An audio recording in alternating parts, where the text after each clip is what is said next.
In 1952, the British government conducted an experiment where they released several lethal live pathogens into the open air.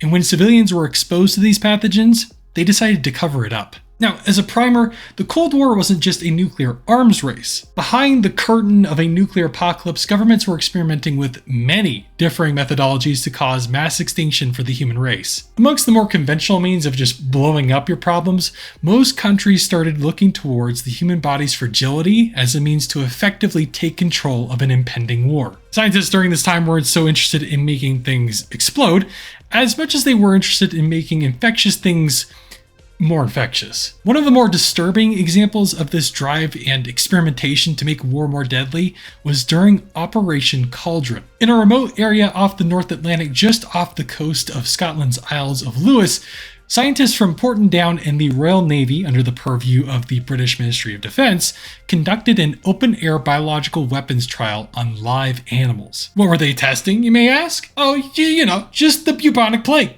For those of you who are unaware, the bubonic plague, also known as the Black Death, or by its scientific name, Yersinia pestis, is a bacterial infection that is primarily transmitted by fleas that carry the bacteria from rats or other small rodents and then pass it on to humans. Essentially, the flea biting you causes the bacteria to enter into your skin, which eventually travels to your lymph nodes and then ultimately into your bloodstream. Now, stick with me here. I'm going to lay some groundwork to show you why this is so concerning. So just follow along with me. It's nuts. So your lymph nodes are kind of the superhighway for your body's immune system. They create something called lymphocytes, which are a white blood cell that fights off infections. These white blood cells are then classified into 3 different types: B, T, and NK cells. B cells produce antibodies to help kill an attacking infection, whereas T cells, which are split into 4 subtypes, help activate other immune cells, directly kill infected cells, regulate immune response, and also memorize the pathogen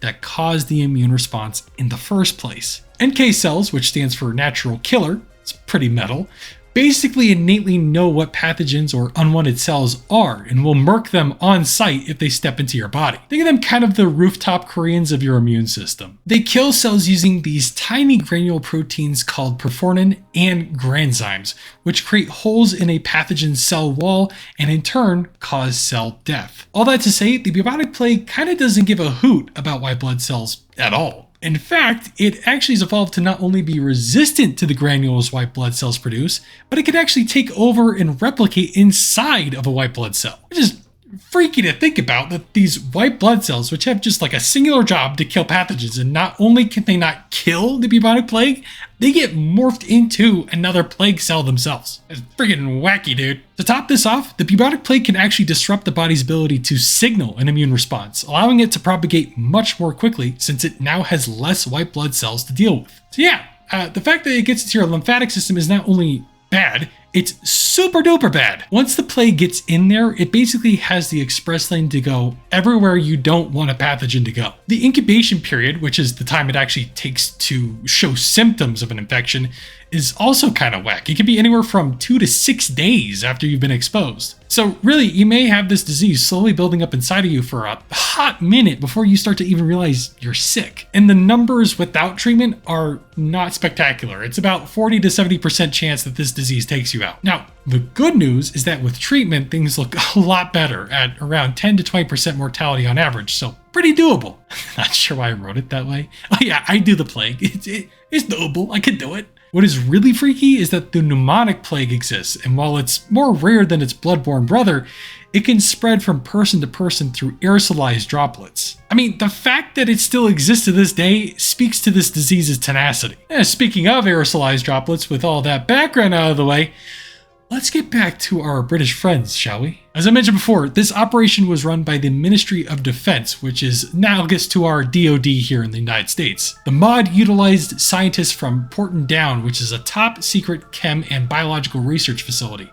And again, to provide an analogy, that's essentially like our dug-away proving ground. The test, which we will talk about shortly, was ultimately conducted by the British, but The Canadians and the United States wanted to cut that action too, with the United States Navy Lieutenant Commander taking part in the testing process. So what the heck were they trying to do here? Well, Operation Cauldron was ultimately a project to determine the effectiveness of many differing biological agents in the event that they were dispersed in the open air. Gee, I just wonder what they would use that information for. If you guessed bombs, you'd be correct. In fact, US documents that address Operation Cauldron in minutes in the meetings between Canada and the United States Chemical Corps showed this was not just a, oh, hey, what would happen? And more of a, hey, what would happen?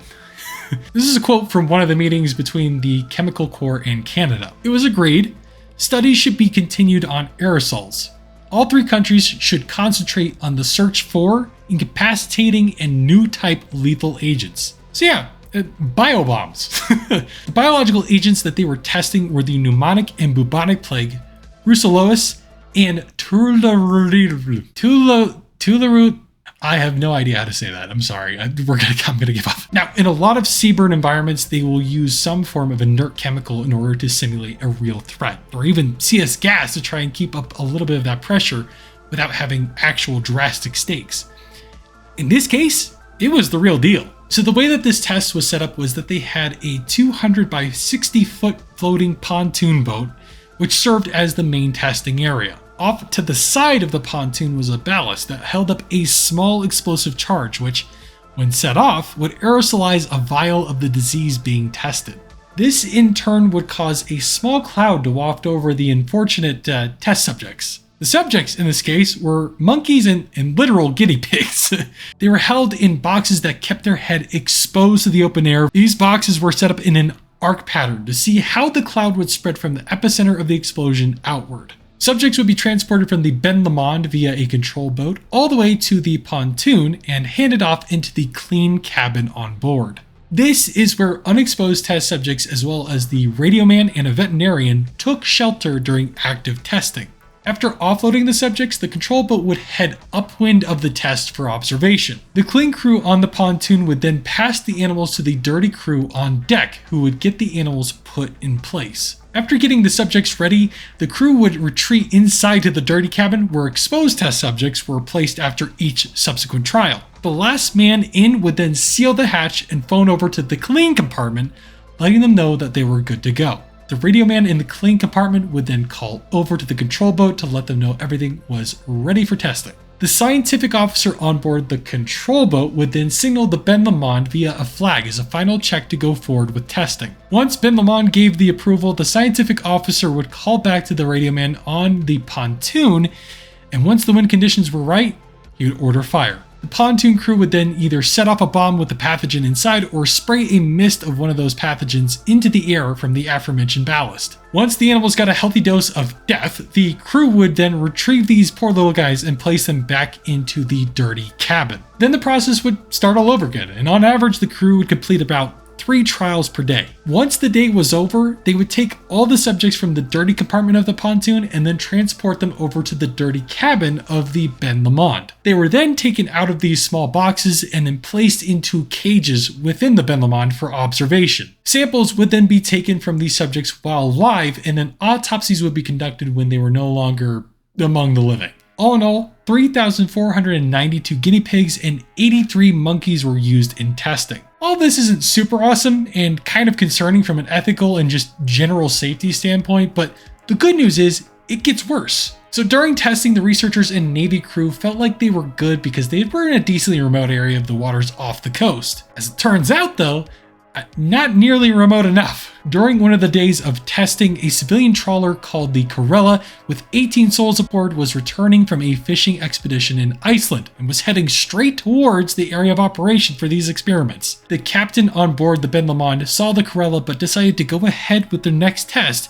as he felt that there would be more than enough time to warn the Corella to stay away before they would be in any danger. Spoiler alert, he was wrong. The trial commenced with the plague being sprayed on board the pontoon boat. And despite the repeated attempts from the Navy to signal danger to the incoming trawler, the Corella passed through the active trial area, ultimately being directly exposed to the cloud of pathogens. So yeah, not great, but it gets better. The crew, after watching all of this unfold, decided to run this up the chain of command all the way to Rab Butler, the pseudo-deputy prime minister, as apparently Churchill was absent during this time. And instead of stopping the Corella and providing a disinfection type deal of medical aid, Butler decided that they should just do nothing. And that's only partially true, because while the Corella sailed to its home port in northwest England, they had a destroyer covertly monitor it and wait for her crew to call over a radio for medical aid. Basically, they were waiting for them to keel over and die. Anyway, they tailed the Corella all the way back to Blackpool and watched all 18 of its crew members disperse into the local populace,